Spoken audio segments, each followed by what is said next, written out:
Ana sa kustudiya sa kapulisan ang lalaking sospek sa pagpangawat sa usa ka beauty salon sa Mandawi dayong pangulata pa sa babaeng staff. Ang panghitabo nakuhaan sa CCTV. Ay ang live report ni Nico Sereno. Nico?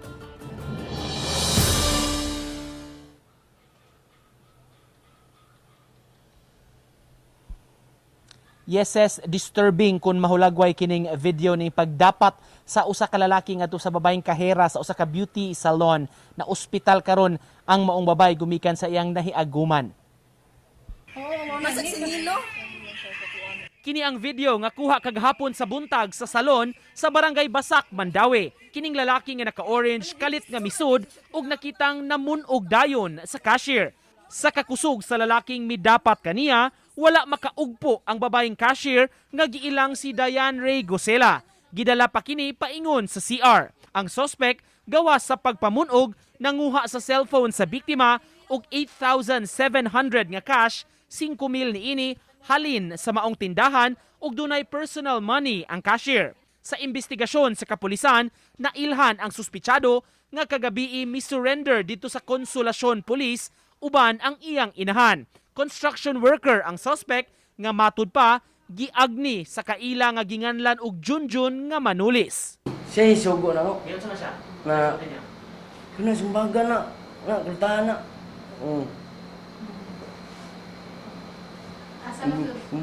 Di na imong kultahan. Ako imong kulatan yun. Pati yun di ka. Ipahiling pa sa kapulisan ang estado sa panglawas sa suspect taliwa sa nahitabo. Ana siya, ibahin, ari ng kwarta. Ato na bahinon. Dan, human, wala na ibalik. Wala ka tagay. Wako tagay. Kain naman siya ron. Karon, ako na nababasa lang ng, Asa na ko na sa karon? Ay, na sa karon. Kain naman si Junjun. ano? Aso na? May problema sa ulo. Niya mo ana na siya. Mo tikig niya, mo sulirap ang mata. Murag atakihon na. Atakihon siya sa iyang sakit. Apan bisan pa niini, ipadayon sa PNP ang pagpasaka ug kasong robbery batok sa suspitsado. Korte na kuno ang muhukom ug mutino sa panglawas sa suspect. Sir usa tapos pagawas po niya siya po usa. Yang gingon na moron duha ko na sila si yang kuy si Junjun 5. To i-verify pa to sa tong mga kooperatiba para kung sa tinuod kay kung mas maayo mo pati mao si Junjun 5 para maklear sa iyang pangalan.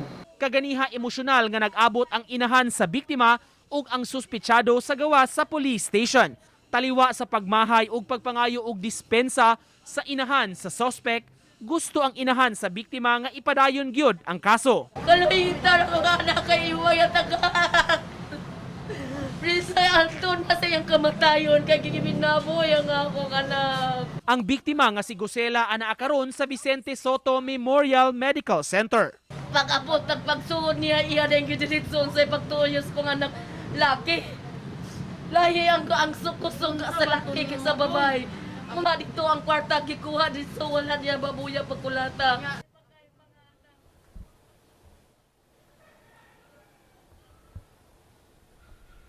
Ang suspitsado kasamtangan na karon nga gitanggong sa Basak Police Station sa Mandawi samtang padayon sab nga gimonitor ang sitwasyon ang kahimtang nining babay nga biktima. Ses? Dagang salamat, Nico Sereno.